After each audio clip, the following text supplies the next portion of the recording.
panel que versa sobre acción y justicia, que tiene por título Clima, hambre y sobreproducción alimentaria, la ética y la justicia. ¿Cómo actuar? Para eso, como hemos comentado antes, tenemos a José Esquinas, expresidente Comité Ética FAO, científico y humanista. Un fuerte aplauso para él, por favor.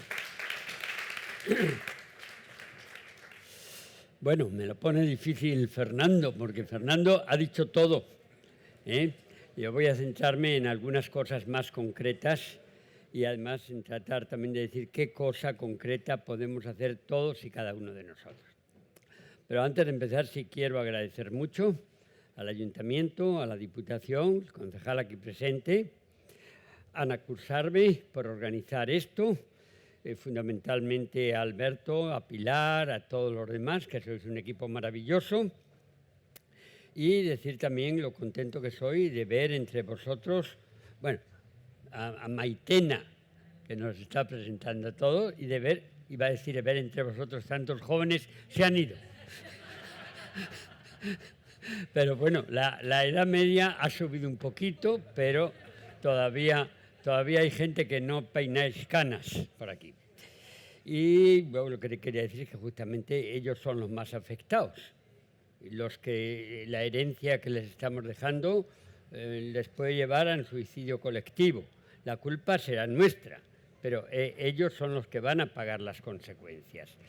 Sí, os digo que para mí es un honor y es un privilegio el poder estar aquí en San Sebastián. Ya estaba a punto de decir barbaridades como los políticos, porque vengo de Vitoria y voy para Bilbao mañana. Entonces, así me equivoco. Dicho eso, mira, yo lo que quiero es compartir conocimientos, y eso ya casi renuncio a ello, porque más que nadie Fernando ha impartido muchísimos conocimientos y estaréis ya un poco cansados. Experiencias, eso para mí es muy importante. Yo he estado 30 años trabajando en Naciones Unidas y eso me ha permitido visitar unos 120 o 130 países. Y esto sí me da una experiencia importante de ver cómo, cuando yo visitaba estos países en los años 70, 80, las situaciones eran distintas, cada uno era completamente distinto, las culturas, las civilizaciones, las formas de alimentarse, la forma de producir los alimentos, las lenguas. Cuando yo vuelvo ahora, veo que hay una tendencia común, que todo se está igualando, que a veces no eres consciente de en qué país estás, que la diversidad, y subrayo la palabra diversidad, no solamente de tipo biológico, que hablamos mucho, de tipo cultural, de tipo de lenguas, de tipo de políticas, la diversidad que es la esencia de la selección y es la esencia de la supervivencia, está desapareciendo. Y cuando somos uniformes, somos vulnerables. Eso no va contra la unidad. Decía Rabindranath Tagore que la unidad es deseable, la uniformidad, y ahí es a donde estamos encaminándonos, es detestable. Estoy plenamente de acuerdo. La gran riqueza en la unidad es la unidad en la diversidad y en la complementariedad, no en anular las identidades de personas, de países, de regiones, de lo que queráis. Y bueno, pues os digo, esta es un poco la experiencia que te da el haber visitado muchos lugares y el ver que hay una cosa común en este momento, más común que nunca. Y es que los problemas que se están viviendo en los 5, en los 6 continentes son idénticos. Llámale calentamiento global, llámale cambio climático, llámale epidemias que en estos momentos que viajamos a diestro y siniestro se contaminan inmediatamente, aparte de que las sacamos de las entrañas de los bosques a donde estamos entrando para llevarlas a la superficie. Estamos matando a todos los animales que están intermedios y que las estaban frenando. Estamos rompiendo los equilibrios ecológicos del sistema Tierra y estamos con ello haciendo desaparecer a especie y como consecuencia de eso estamos rompiendo los ciclos del nitrógeno, del carbono, del fósforo, del CO2, del potasio y todo esto hace que esos ciclos rotos como consecuencia en este momento de la actividad humana pues hace que esos gases que no se cierran, que no son absorbidos por los microorganismos del suelo, que van a alimentar a las plantas y las plantas a los animales, esos gases se van. ¿A dónde?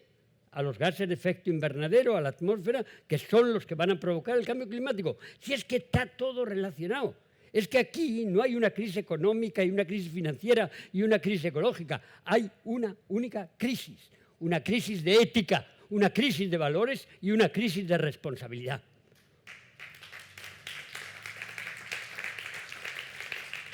Hoy más que nunca tenemos la capacidad científica y la capacidad tecnológica que no son ya, cuando la aplicamos no es a nivel local, es a nivel global, y que podríamos utilizarla para las cosas más maravillosas del mundo. La ciencia y la tecnología debían ser nuestros aliados si los ponemos al servicio del ser humano y del planeta. No hay dos saludes.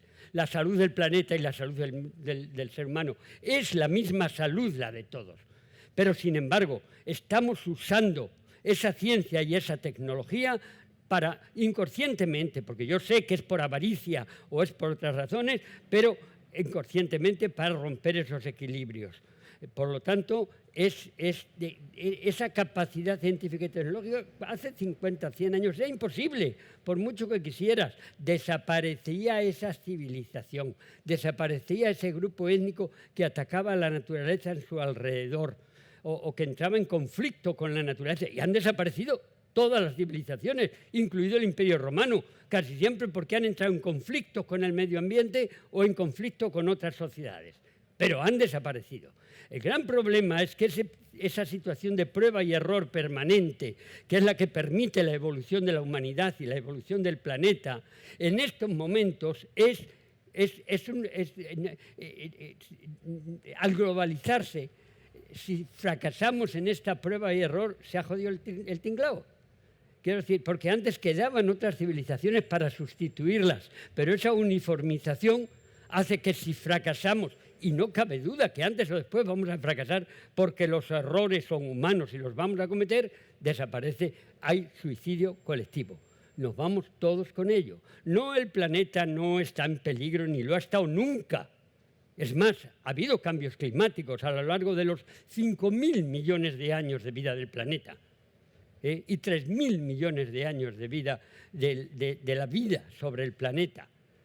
Pero en nuestro pequeñísimo periodo de tiempo, fijaros, si el planeta aparece el 1 de enero de un año de madrugada, pues el ser humano aparece, el ser humano que solo tiene que solamente tiene 1 millón de años, es muy, muy, muy jovencito, aparece el 31 de diciembre a las 12 menos 10, 12 menos cuarto. O sea, somos una piltrafilla que aparece en el último momento. Y entonces, este es el gran peligro. El planeta puede prescindir de nosotros. De la misma manera que nosotros hemos prescindido del COVID. Cuando un virus te ataca, el organismo lo echa, si puede, si no muere. Pues el planeta es un organismo vivo. Y si aquí uno de sus creaciones, un ser vivo que ha evolucionado como parte de la naturaleza, y odio esa maldita frase de id y conquistad la naturaleza. No, somos parte de ella, no podemos conquistarla. Tenemos necesariamente que vivir en armonía con ella. Y gracias a Dios, menos mal. Entonces, el planeta termina expulsando a quien no se comporta como una célula en un conjunto más grande y termina envenenando sus órganos. Ese es para mí el elemento más importante que quiero. Es un poco, a veces me recuerda un chiste que me contaban cuando era niño, que es el piloto que va en un avión y se pierde. Y entonces informa a los pasajeros: señores, nos hemos perdido, pero no se preocupen, porque mantenemos una velocidad excelente. Pues aquí estamos, pasajeros del planeta Tierra, a toda leche, nunca hemos ido más deprisa, pero ¿a dónde vamos? ¿A dónde estamos yendo? ¿A ser más felices? No, a aumentar el PIB.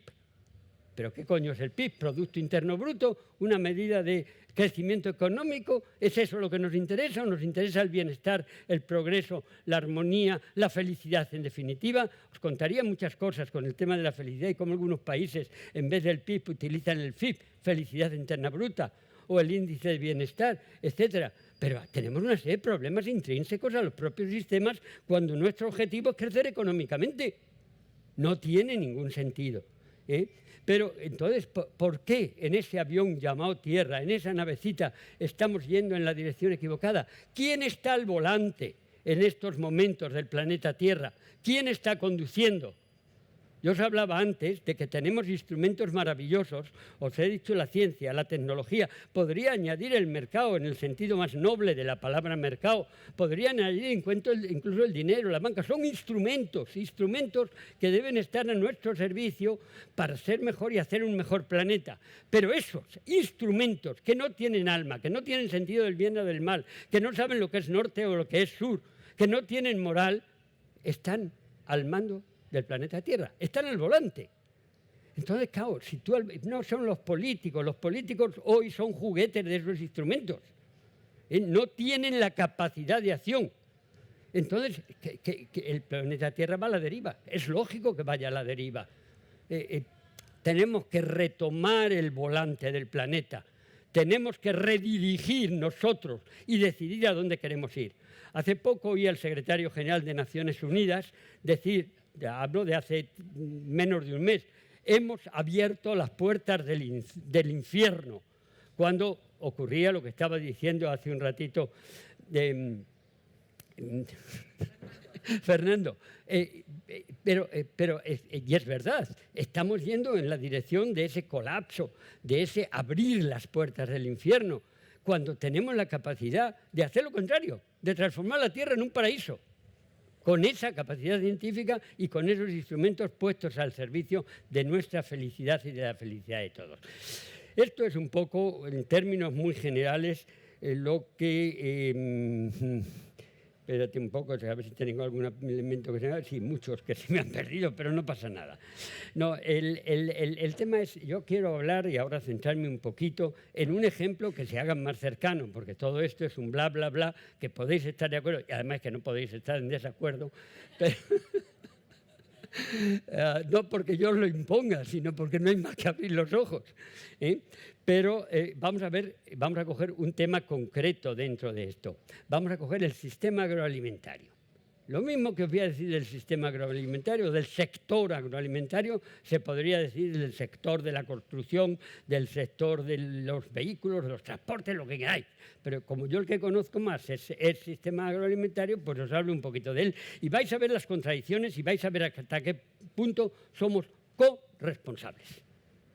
No somos los únicos, pero somos corresponsables. Hoy pasan hambre en el mundo, datos de la semana pasada, 832 millones de personas. Acercamos la cifra. Eso significa que mueren de hambre y de malnutrición cada día unos 35 a 40.000 personas, que si comparamos significa que mueren de hambre cada día más personas de las que morían de COVID en el peor momento de la pandemia. ¿Cuál es la pandemia realmente? Pero claro, el hambre no es contagiosa y los muertos no son los nuestros, con lo cual déjalos que se mueran. Pero claro, entonces te dicen, joder, pues si se mueren de hambre habrá que producir mucho más alimentos para darle de comer, pero si producimos más alimentos vamos a contaminar más. De hecho, fijaros, el actual sistema agroalimentario está emitiendo a la atmósfera cada año 11.000 millones de toneladas métricas de gases de efecto invernadero. O sea, el 29% de los gases de efecto invernadero responsables del cambio climático. Fijaros el efecto tremendo que tiene. Entonces te dicen, hay que producir más, hay que producir más, hay que producir más. Y yo os digo, eso es mentira. Hoy estamos produciendo en el mundo el 60% más de los alimentos que la sociedad, que el mundo entero, que la humanidad necesita para nutrirse. El 60% más. Entonces, pero bueno, ¿dónde coño está yendo eso? ¿Dónde van los alimentos que se producen, que están en el mercado internacional y sin embargo no llegan a ninguna boca? Bueno, pues yo os digo, datos de la Unión Europea y de Naciones Unidas. Una tercera parte de la producción mundial se pierde y se desperdicia en el camino. Y una parte importantísima termina en la basura, a veces en envases sin abrir porque han caducado. Y eso lo hacemos nosotros, y eso lo hacen los restaurantes, y eso lo hacen los mercados. Y entonces estamos tirando una cantidad. En el caso de Europa, en muchos países pobres, o lo que ocurre es que no tienen refrigeración, no tienen camiones refrigerados, las distancias se tardan mucho en llegar, y entonces se pierde y se desperdicia. Pero en Europa, 89 millones de toneladas métricas de alimentos al año. En España, 7,7 millones de toneladas métricas, lo que significa que 169 kilos por habitante y año en España se pierden, y gran parte en la basura, y los tiramos nosotros. 30% de los alimentos que llegan a la basura en España van en envases sin abrir porque han caducado. Esto es un absoluto sinsentido. ¿Qué significa eso a nivel medioambiental? Pues mirad, para producir los alimentos que no se va a comer nadie, estamos utilizando 1.400 millones de hectáreas, que sería el equivalente a 28 veces la superficie de toda España. Para producir los alimentos que nadie se va a comer porque vamos a desperdiciar por el camino, se está utilizando la cuarta parte del agua dulce del planeta. Para producir esos alimentos estamos provocando gases de efecto invernadero del orden del 10% de los responsables, 10-12% de los responsables del cambio climático. Para producir y transportar, para transformar y transportar esos alimentos que no se va a comer nadie, estamos utilizando 300 millones de barriles de petróleo al año. Y claro, ¿cómo es posible esa enorme cantidad con la contaminación que eso conlleva? Es que el alimento medio que llega a nuestras bocas hoy en España ha recorrido previamente entre 3.000 y 4.000 kilómetros. Es que estamos comprando las chuletas de cordero de Australia o de Nueva Zelanda. Es que estamos comprando las pipas de girasol de China. Es que estamos comprando los piñones de Italia. Y es que cuando yo voy la semana pasada al mercado en el sitio donde vivo, al mercado no, a la tienda de la esquina, pensando que ahí iba a ser más local, encuentro 6 tipos de manzanas, ninguna procedía del Estado español. Ninguna. Bélgica, Francia, etcétera. Y digo, pero bueno, ¿qué sentido tiene todo esto? Tiene un sentido, sí, pero es un sentido feo. Mira, cuando hace unos años algunos leeríais una noticia en los periódicos. 2 grandes camiones, uno venía de Holanda a España, otro iba de España a Holanda. En la frontera entre España y Francia, en Portbou, chocan y se vierten sus mercancías. ¿Sabéis qué contenían? Ambos contenían tomates. Yo estaba comiendo con un amigo, varios, y uno de ellos era economista neoliberal, y le digo, oye, esto para la economía es terrible, ¿eh? Se queda pensando y dice, pues no creas, no, esto es bueno para la economía. ¿Cómo que es bueno? Sí, porque cuanto más se vende y más se compra, más sube el PIB, Producto Interno Bruto. Pero es que eso es verdad. Y es que si nosotros ahora decidimos, decide Alberto, Pilar, bueno, vamos a comprar unas botellas de whisky, vamos a emborracharnos, vamos a irnos a la carretera, vamos a hacer un gran botellón, y llegan unos camiones y nos pasan por encima, y 3 van al tanatorio y 5 al hospital, sube el PIB. ¿Qué sentido tiene eso? Pero es verdad, ¿no? Es que da risa, pero por no llorar, porque eso es la verdad. ¿Qué medida estamos haciendo? Ahora, todo esto, hay más, porque es decir, bueno, 1/3 va a la basura, pero aún queda más, era el 60% más lo que se produce de lo que se necesita. ¿Dónde va el resto? Pues casi otro tercio va como basura a nuestros estómagos, sobre alimentación insana o mala alimentación, cuando estamos echando grasas saturadas, etcétera, etcétera. Casi otra tercera parte. Gente que pasa hambre y gente que se sobrealimenta, con las consecuencias terribles que tiene para su propia salud. Y somos corresponsables de eso. Somos nosotros lo que hacemos. ¿Y sabéis lo que ocurre con eso? Que las enfermedades llamadas no transmisibles, porque no se transmiten ni genéticamente ni tampoco por contagio, aumentan. Las que son debidas a la mala alimentación y a la sobrealimentación. El número de obesos y personas con sobrepeso En el caso de Europa ha subido hasta el 64% y el número de niños obesos y con sobrepeso el 32%. Y como consecuencia de todo eso, enfermedades como la diabetes, las cardiovasculares, las oncológicas, se han incrementado enormemente. Y hoy Europa, los países de Europa están gastando en medicinas para curar esas enfermedades que tienen su origen muchas veces en ese sobrepeso y obesidad, 700.000 millones de euros. 700.000 millones, habéis oído bien, que sería 12 veces más de lo que está pagando por el PAC, la PAC, el Programa Agrario Común. ¿No sería mucho más lógico el usar eso para promover, a través del PAC, por ejemplo, una buena alimentación y saludable? Sí. ¿Y qué es una buena alimentación y saludable? La de cercanía, la que no recorre 3.000 o 4.000 kilómetros, la que el dinero que se está consiguiendo se reinvierte en el país, se reinvierte en el País Vasco, se reinvierte en San Sebastián. ¿Por qué no lo hacemos? ¿Qué sentido tiene lo contrario? Entonces, ¿cuál es la causa de esta desatino? ¿Qué está ocurriendo? ¿Por qué ocurre una cosa que es tan obvio? Si hablamos en plata, si llamamos las cosas al pan, pan y al vino, vino, que yo creo que hay que hacerlo, ¿por qué no se hace? ¿Quién gana en todo esto?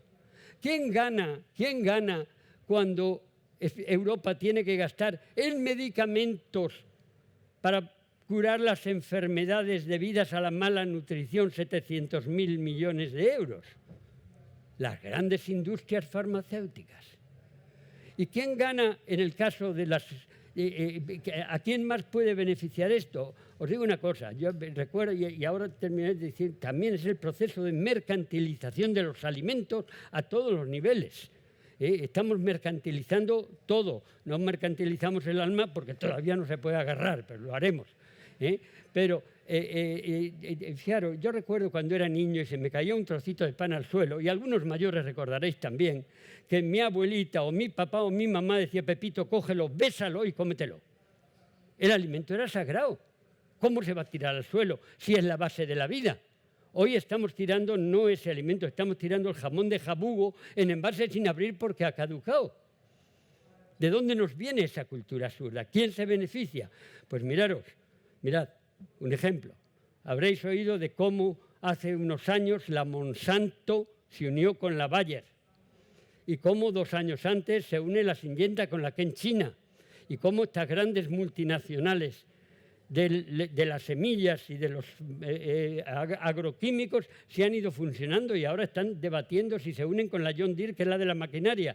Bien, pues 3 grandes fusiones realizadas en los últimos 10 años controlan hoy el 75% de la semilla comercial del mundo y el 63% de los agroquímicos.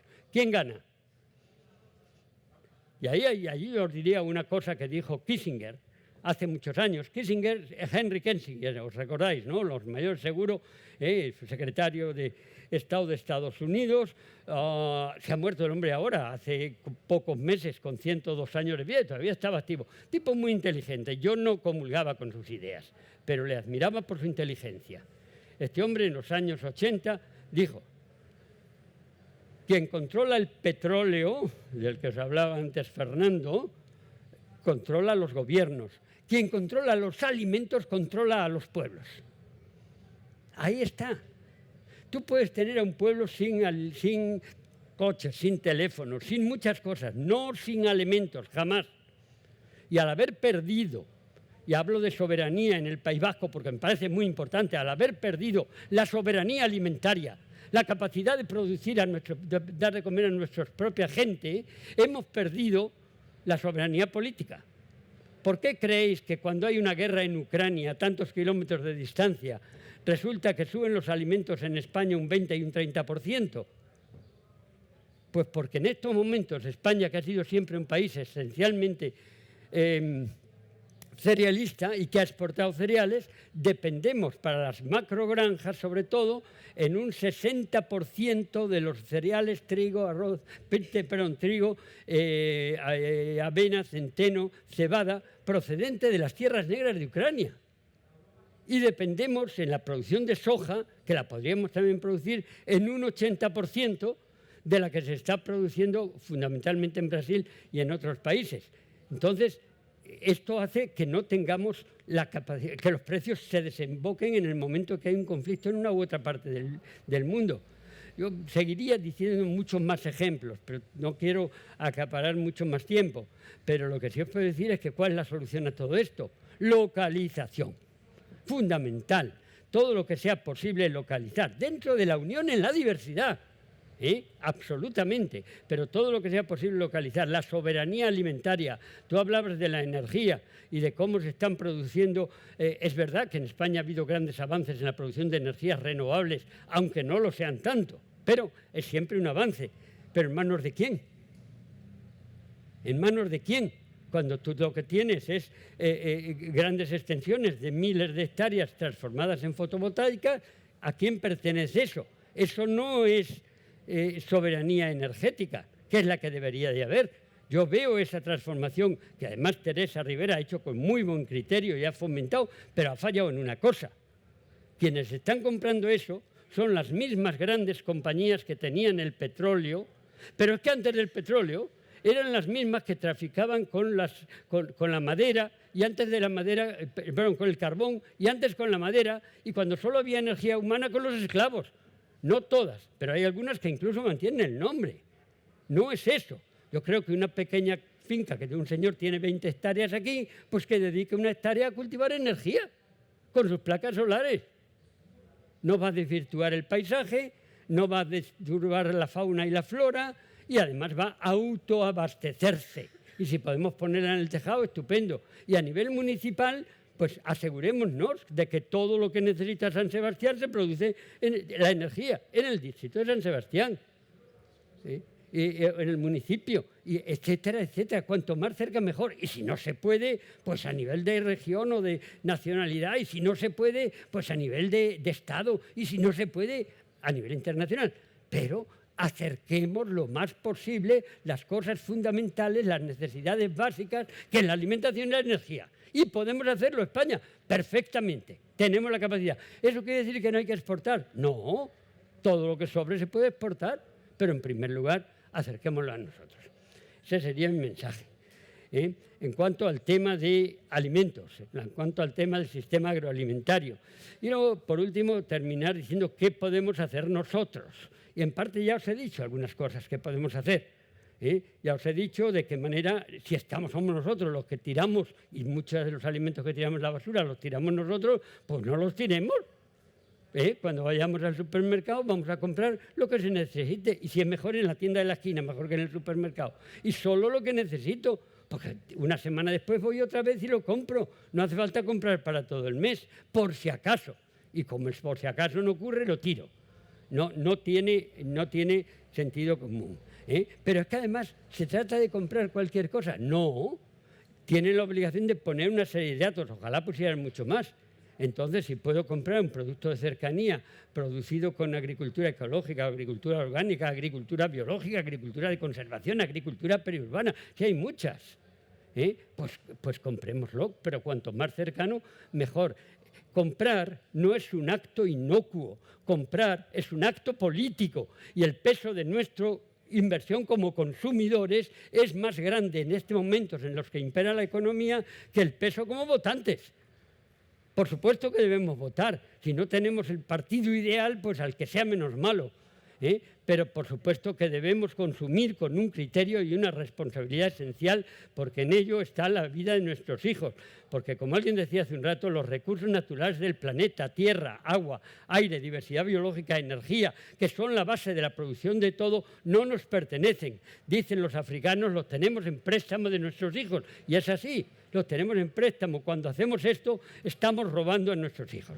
En definitiva, lo que yo os propongo es que seamos capaces de transformar pacíficamente nuestro carro de la compra, el carro de la compra de cada uno de vosotros, en un carro de combate por un mundo mejor, por un mundo más justo y por un mundo sostenible.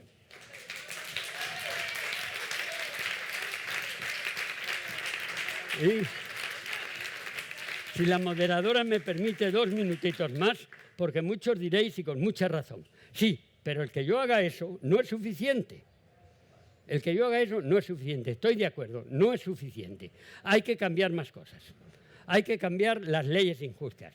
Primero, hay que cumplir con los ODS.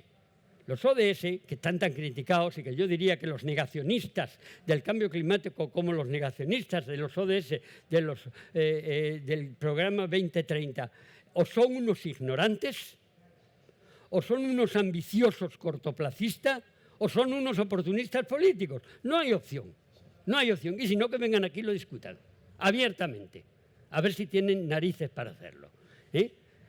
Dicho eso, entonces hay que cumplir con esas normas, hay que cumplir con unas leyes, porque hemos puesto, como era la parte de justicia, el tema de la justicia, con unas leyes que es el Convenio de Diversidad Biológica, que es el Tratado Internacional de Semillas o Recursos Fitogenéticos, que es el Tratado de Cambios Climáticos, que son los ODS, aunque no sean vinculantes. Todo eso hay que hacerlo, es imprescindible. Si no, la barquita tierra tiene un agujero y se cae, se hunde. Y a mí me da igual que ese agujero esté en Estados Unidos, esté en África, esté en Asia o esté en España, se hunde.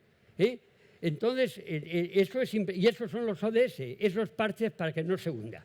¿Es suficiente con esos ODS, con esos parches? No, porque no nos está diciendo a dónde podemos llegar. A ver si me explico. Los ODS son tan importantes porque es el fruto del consenso de 180 y tanto, 190 países del mundo entero, del norte, del sur, del este o del oeste, ricos y pobres. Todos se han puesto de acuerdo, con muy poquitas excepciones, para que no se hunda la barca y poner esos parches que son los ODS. Y en eso hubo consenso. Por lo tanto, aprovechemos el consenso. Pero hay muchas otras cosas que se discutieron y en ellas no hubo consenso, porque entraban en conflicto la economía con la ecología. Y entre las cosas que se discutieron estaba el PIB como medida del desarrollo. Ahí no hubo consenso. O estaba una cosa muy simple, se han ido estos jóvenes, pero las generaciones futuras, no estos, sino sus nietos, no los podemos tener presentes ni en el mejor sistema. Para mí no cabe duda, es la democracia, sin duda ninguna. Y el menos malo de los sistemas económicos es el mercado, probablemente. Pero ni el mercado ni la democracia tienen en cuenta a las generaciones futuras per se porque no han nacido, porque no votan ni consumen. Entonces, si no votan ni consumen, no lo pueden tener en cuenta. Y claro, si no consumen y el precio es un equilibrio entre oferta y demanda, tenemos la oferta de recursos naturales del planeta que hay para hoy y para todas las generaciones que vienen después, pero solo puede medir la demanda de una generación. Ahí hay un problema. Y lo mismo, si no votan, pues sus intereses no están representados en el Parlamento. Y en el Parlamento, por mucho que se esfuercen, no pueden ir más allá de donde se puede. Por lo tanto, el reconocimiento de una justicia intergeneracional, de unos derechos de las generaciones futuras, o como hacen algunos países, de tener el defensor de las generaciones futuras, que va a ser la conciencia de Pinocho, que va a ser el que va a decir en cada momento, cuando esta ley que vais a aprobar, ¿cómo van a afectar a mis nietos o a mis bisnietos? Hay muchos pueblos indígenas lo que hacen cuando toman decisiones, y esto me sorprendió y me pareció maravilloso, la toma un grupo de, lo que yo llamo un grupo de ancianos. La palabra anciano y sabio es la misma en muchos de estos idiomas. Lo que dice es, una de las preguntas que se hacen en los 5 continentes es ¿cómo va a afectar esto a las 7 próximas generaciones o a las 5 o a las 10? Nosotros no nos lo hacemos en época de cambio climático y amamos mucho a nuestros hijos, no lo parece. Entonces, de nuevo, hay países que ya tienen, 15 países, tienen el defensor de las generaciones futuras en sus parlamentos. Eso lo podemos hacer, es muy fácil, es como el defensor del pueblo, pero el defensor del pueblo deberíais de ser todos los políticos que para eso estáis. Pero el defensor de las generaciones futuras es que no tienen nadie que los represente. Entonces, esto por decir algunas cosas. En el librito este que acabamos de publicar, Mónica, que os va a hablar ahora y yo, que se llama Rumbo al ecocidio, aún estamos a tiempo de frenar la amenaza a nuestra subsistencia. Ahí se tratan estas cosas y se trata cómo se puede ir más allá de los ODS. Y en ese sentido concluyo diciendo que tenemos que ser... ¿Cómo podemos hacer? ¿Cómo podemos influir en esto? Pero eso lo pueden hacer los políticos. No. En el año 92 yo estaba en la cumbre de Río representando a la FAO en aquel momento. Y se discutieron una serie de cosas. Una de ellas fue el que contamina paga. Una ley que todavía no se ha implementado en su profundidad. Y el único país que a la vuelta rápidamente hizo un proyecto de ley, fue Holanda. Y ese proyecto de ley lo llevan, esto fue en junio del 92, en septiembre ya estaba en el Parlamento. ¿Creéis que la ley pasó? No solo no pasó, sino que como consecuencia de este proyecto de ley cayó el gobierno. Si no hay conciencia popular, si no hay presión popular, el político, por mucho que quiera, no puede hacer nada. La función de los ciudadanos es ejercer esa presión popular. Y si no, dímelo tú, que tendrás... Pues yo hablo con muchos políticos que me dicen, no, si es que... digo, pero ¿cómo estáis haciendo eso? Es que no tengo más remedio. Pero te das cuenta que está mal. Está muy mal. Si es que debería de hacerse lo contrario. Digo, entonces, ¿por qué? Bueno, no, convence a otros, haz que salgan a la calle y que me exijan que haga eso. Yo lo voy a hacer. Y eso es verdad. Quiero decir, por eso, de nuevo, devolvemos la tajada a la ciudadanía. En los países que tenemos la suerte de ser democráticos, tenemos que influir en los políticos y que exigir una serie de cosas saliendo a la calle si es preciso, o como decía antes Fernando, aunque sea poniendo la mano en el marco de un cuadro o lo que queramos. En ese contexto, quien me dice que es tan pequeño que no puede tener un impacto en la sociedad es que nunca ha dormido con un mosquito en su habitación.